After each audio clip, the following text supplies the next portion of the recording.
샬롬, 드디어 이번 주 금요일부터 정교인 수련회가 시작됩니다. 하나님께서 이번 수련회를 통하여 우리 모두에게 다시 말씀의 회복, 기도의 회복, 영성의 회복이 일어나게 하실 줄로 믿습니다. 사모하는 마음으로 함께 참석하셨으면 좋겠습니다. 오늘 함께 보실 말씀은 요한계시록 10장 말씀 되겠습니다. 제10장. 내가 또 보니 힘센 다른 천사가 구름을 입고 하늘에서 내려오는데 그 머리 위에 무지개가 있고 그 얼굴은 해 같고 그 발은 불기둥 같으며 그 손에는 펴놓인 작은 두루마리를 들고 그 오른발은 바다를 밟고 왼발은 땅을 밟고 사자가 부르짖는 것 같이 큰 소리로 외치니 그가 외칠 때에 7 우레가 그 소리를 내어 말하더라. 7 우레가 말을 할 때에 내가 기록하려고 하다가 곧 들으니 하늘에서 소리가 나서 말하기를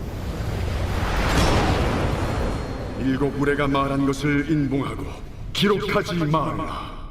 내가 본 바 바다와 땅을 밟고 서 있는 천사가 하늘을 향하여 오른손을 들고 세세토록 살아계신 이 곧 하늘과 그 가운데 있는 물건이며 땅과 그 가운데 있는 물건이며 바다와 그 가운데 있는 물건을 창조하신 이를 가리켜 맹세하여 이르되 지체하지 아니하리니 7째 천사가 소리내는 날 그의 나팔을 불려고 할 때에 하나님이 그의 종 선지자들에게 전하신 복음과 같이 하나님의 그 비밀이 이루어지리라 하더라. 하늘에서 나서 내게 들리던 음성이 또 내게 말하여 이르되 내가 가서 바다와 땅을 밟고 서 있는 천사의 손에 펴놓인 두루마리를 가지라. 하기로 내가 천사에게 나아가 작은 두루마리를 달라 한즉 갖다 먹어버리라. 내 배에는 쓰나 내 입에는 꿀같이 달리라. 내가 천사의 손에서 작은 두루마리를 갖다 먹어버리니 내 입에는 꿀같이 다나 먹은 후에 내 배에서는 쓰게 되더라. 그가 내게 말하기를 내가 많은 백성과 나라와 방언과 임금에게 다시 예언하여야 하리라. 지난주 9장에서 우리는 5번째, 6번째 나팔이 불려지는 것을 보았습니다. 그리고 오늘 10장에서는 7번째 나팔이 시작되는 것이 아니라 마치 잠깐 쉬어가는 코너처럼 천사와 한 두루마리 이야기가 나옵니다. 그리고 천사가 요한에게 이 두루마리를 주더니 갑자기 그것을 먹으라고 말씀하죠. 그리고 요한이 두루마리를 먹었더니 배에서 쓴맛과 단맛 2가지가 났다고 말씀하시면서 10장이 끝납니다. 도대체 이게 무슨 메시지일까요? 그리고 왜 7번째 나팔이 나오지 않고 마치 쉬어가는 코너처럼 이런 장면이 삽입이 돼 있는 걸까요? 참고로 내일 살펴보게 될 11장 역시 7번째 나팔이 이야기가 나오기 전에 전반부에 2 증인 이야기가 삽입구처럼 들어가 있습니다. 자, 우선 이 부분부터 그러면 간단하게 짚고 넘어갈게요. 요한계시록 6장에서도 첫 번째 인부터 6번째 인 심판이 소개된 다음에 7장에서 7번째 인 심판이 바로 나오지 않고 하나님에 의해 인침을 받은 거룩한 백성들이 14만 4천 명에 대한 이야기가 나왔습니다. 그러니까 지금 하나님께서는 요한에게 6번째 심판까지 보여주시고 7번째 심판이 시작되기 전에는 의도적으로 약간 이런 막간의 장치들을 보여주고 계신 거예요. 그러면 도대체 이런 막간의 코너들의 역할이 어떤 것일까요?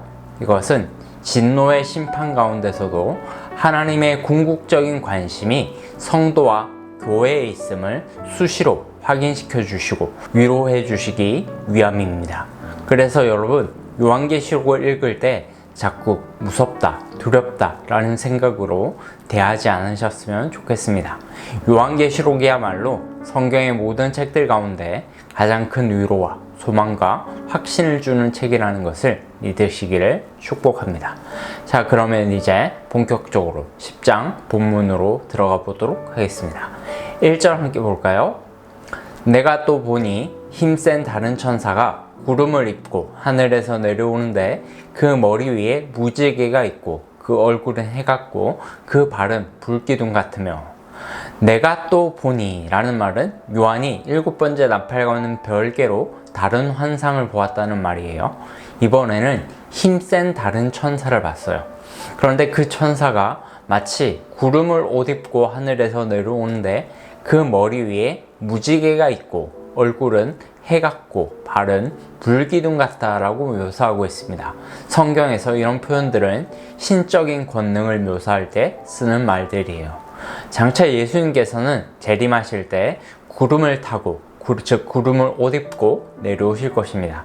그리고 계시록 1장 16절에 보면 7교회에 나타나신 예수님의 얼굴이 해가 힘있게 비치는 것 같더라 라고 묘사하고 있어요. 그렇다고 여기 나오는 힘센 천사가 예수님이라는 말은 아니에요. 천사와 예수님은 본질적으로 다른 존재입니다. 다만 여기에 나오는 천사 역시 하나님의 신적 권능에 사로잡혀 요한에게 아주 중요한 메시지를 전해주고 있다는 것을 강조하고 있는 거예요. 계속해서 2절도 볼까요? 그 손에는 펴놓인 작은 두루마리가 있고 그 오른발은 바다를 밟고 왼발은 땅을 밟고. 하늘에서 내려온 천사가 권능과 힘을 상징하는 오른발로 바다와 땅을 밟고 있어요. 하늘, 땅, 바다, 이것은 피조 세계 전체를 의미하죠. 그리고 그 손에는 펼쳐진 작은 두루마리가 있습니다. 이 두루마리를 5장에 나오는 두루마리와 같은 것으로 보는 학자들도 있고 서로 다른 별개의 것으로 보는 학자들도 있습니다. 실제로 5장에서는 두루마리를 비블리온이라고 표현하지만 10장에서는 작은 두루마리라고 해가지고 비블라리디온이라고 표현합니다. 두 단어가 서로 분명히 달라요.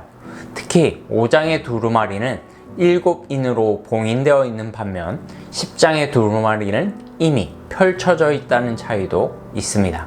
그래서 10장의 작은 두루마리와 5장의 두루마리는 서로 다른 별개의 두루마리기는 하지만 그 둘의 내용은 서로 밀접하게 연결된 예수 그리스도의 계시로 이해하는 것이 좋을 듯 합니다.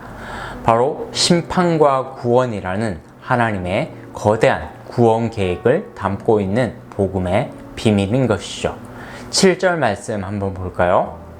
7째 천사가 소리내는 날 그 나팔을 불려고 할 때에 하나님이 그의 종 선지자들에게 전하신 복음과 같이 하나님의 그 비밀이 이루어지리라 하더라.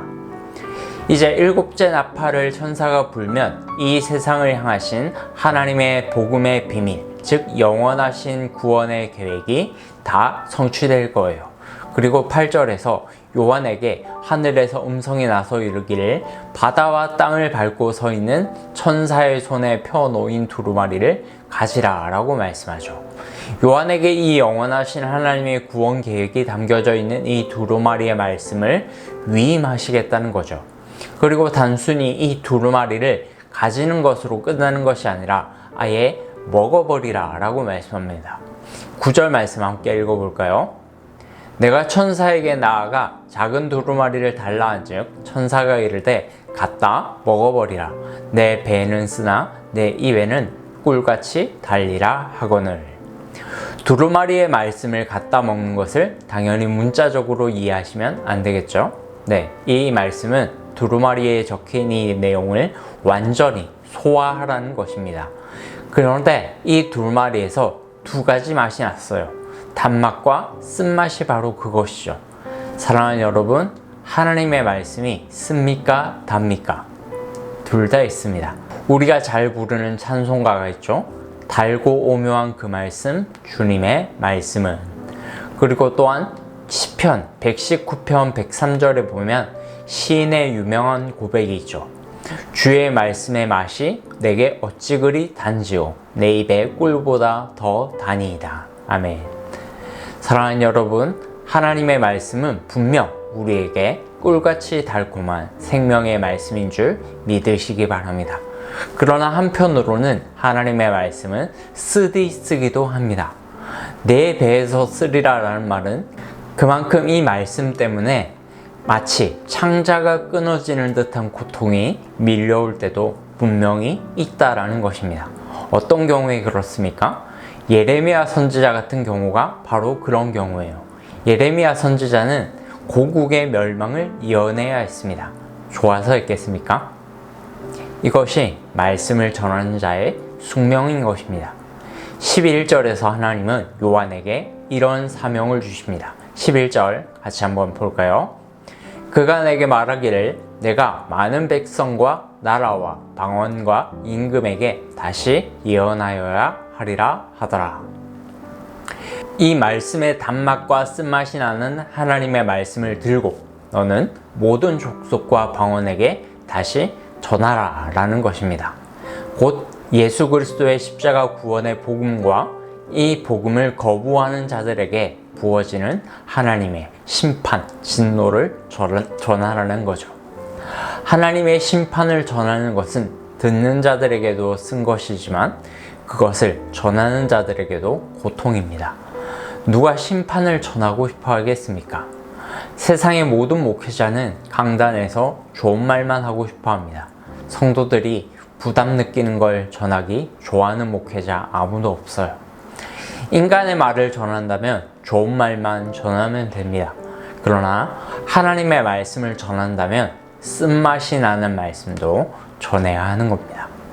그러나 그런 말씀을 전하는 목적은 저주가 아니라 회개하는 자에게 부어주시는 하나님의 구원의 기쁨과 회복이 되어야 할 줄로 믿습니다.